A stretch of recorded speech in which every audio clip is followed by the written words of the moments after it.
Dear students, আমরা এখন চলে এসেছি সূচক সংক্রান্ত বিভিন্ন গাণিতিক সমস্যার সমাধান নিয়ে। তো প্রথমে এই সূচকের যে নিয়মগুলো আছে সেগুলো মোটামুটি খুবই সহজ, সেই জন্যই আর এগুলো নিয়ে বেশি কিছু বললাম না। এখানে আমরা ডাইরেক্ট অঙ্কে চলে এলাম। একটা অঙ্ক দেওয়া আছে, এটা সমান প্রমাণ করতে হবে 1।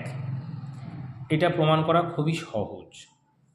এটাকে আমরা কিভাবে করব না, আমরা যে সূচকের নিয়মটা জানি, যখন নিচে থাকবে সেটা হচ্ছে পাওয়ারে পাওয়ারে মাইনাস হয়, তাহলে A to the power Q minus R এর whole to the power P into A to the power R minus P এর whole to the power Q into A to the power P minus Q এর whole to the power আর।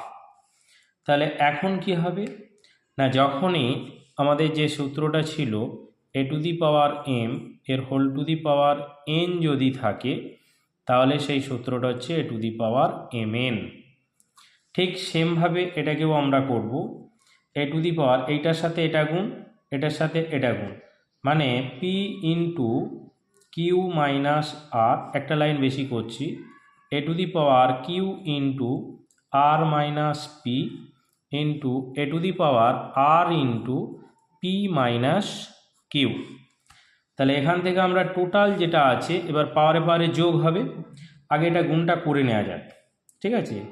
গুণটা যদি আমরা করে নিই, এখানে কি পাবো না, A to the power P Q minus P R, P Q minus P R, এটার সাথে যোগ হবে।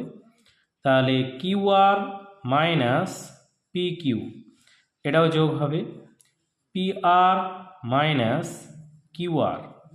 এবার এখানে দেখা যাক কি দাঁড়াচ্ছে। পি কিউ এটা প্লাসে আছে, এটা মাইনাসে আছে, কেটে যাবে। পি আর এটা মাইনাসে আছে, এটা প্লাসে আছে, কেটে যাবে। কিউ আর এটা প্লাস, কিউ আর এটা মাইনাস, কেটে গেল। তাহলে কি থাকলো, A to the power zero. A to the power zero মানেই হলো 1। বোঝা গেছে ব্যাপারটা? দ্বিতীয় অঙ্কটা খুবই সহজ, X to the power M divide by X to the power N. তাহলে এটা করলে কী হবে না, এইখানে এইটা আমাদের প্রমাণ করতে হবে এর মানটা হচ্ছে 1, এটাও প্রমাণ করতে হবে এর মানটাও হবে 1। কীভাবে আসবো না, X to the power M divide by X to the power N, এর মানে হচ্ছে X to the power M minus N, এইটার সাথে এই যে পাওয়ারে যেটা আছে এম প্লাস এন গুণ হয়ে গেল, ইন্টু এইখানে দেখা যাচ্ছে X to the power N minus L into N plus L into X to the power L minus M into L plus M. এবার এগুলোকে সূত্রে ফেলো, M minus N into M plus N, তাহলে M square minus N square, X to the power M square minus M square, এগুলো সব পাওয়ারে যোগ, plus M square minus L square plus L square minus M square. তাহলে এগুলো সব কেটে যাবে, প্লাস মাইনাস সব কেটে যাবে। টোটালি কি দাঁড়ালো, x to the power zero. X to the power zero equal to হচ্ছে 1। 3 নম্বরটা যেটা রয়েছে এইখানে আমরা পরিষ্কার দেখতে পাচ্ছি X to the power 1 by A equal to Y to the power 1 by B equal to Z to the power 1 by C, এইটা এবং X Y Z equal to 1 যদি হয়, তাহলে A plus B plus C এর মানটা কত হবে।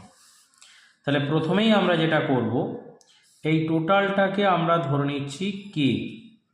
তাহলে এখান থেকে আমরা এক্স এর মানটা কি পাবো, এক্স এর মানটা পাবো কে to the power A, Y এর মানটা পাবো কি K to the power B, Z এর মানটা পাবো কে টু দি পাওয়ার সি। তাহলে এবারে X Y Z equal to 1 দেওয়া আছে, যে X Y Z equal to 1। এখানে আমরা একটা কাজ করব, K to the power A into K to the power B into K to the power C equal to 1। 1 মানে আমরা লিখবো কে টু দি পাওয়ার 0। এইবার এখানে যেহেতু এটা গুণ হচ্ছে, তাহলে K to the power A plus B plus C equal to K to the power 0। তাহলে এখানে K to the power A plus B plus C, K to the power 0, তাহলে এইখান থেকে আমরা লিখতে পারি a plus B plus C equal to 0। হয়ে গেল অঙ্ক। একদম সেম নিয়ম একই রকমভাবে আমরা অ্যাপ্লাই করে এইটাও আমরা দেখাতে পারবো যে X Y plus Y Z plus Z X equal to 0। তাহলে এখান থেকে এটাকেও আমরা ধরে নিচ্ছি A to the power X equal to B to the power Y equal to C to the power Z equal to K. তাহলে এখানে আমরা এ এর মান কত পাবো, কে to the power 1/x, B এর মান কত পাবো, কে to the power 1/y, C এর মান কত পাবো, কে টু দি পাওয়ার 1/z।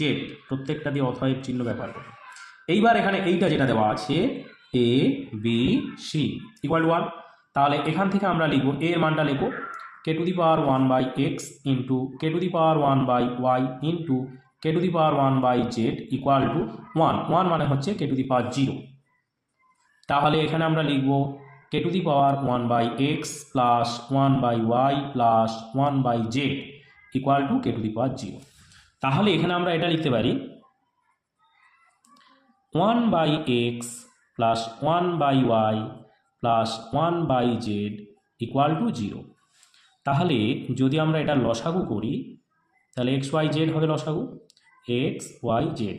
এবার এটাকে ঘুরিয়ে লেখো Y Z plus Z X plus X Y equal to 0।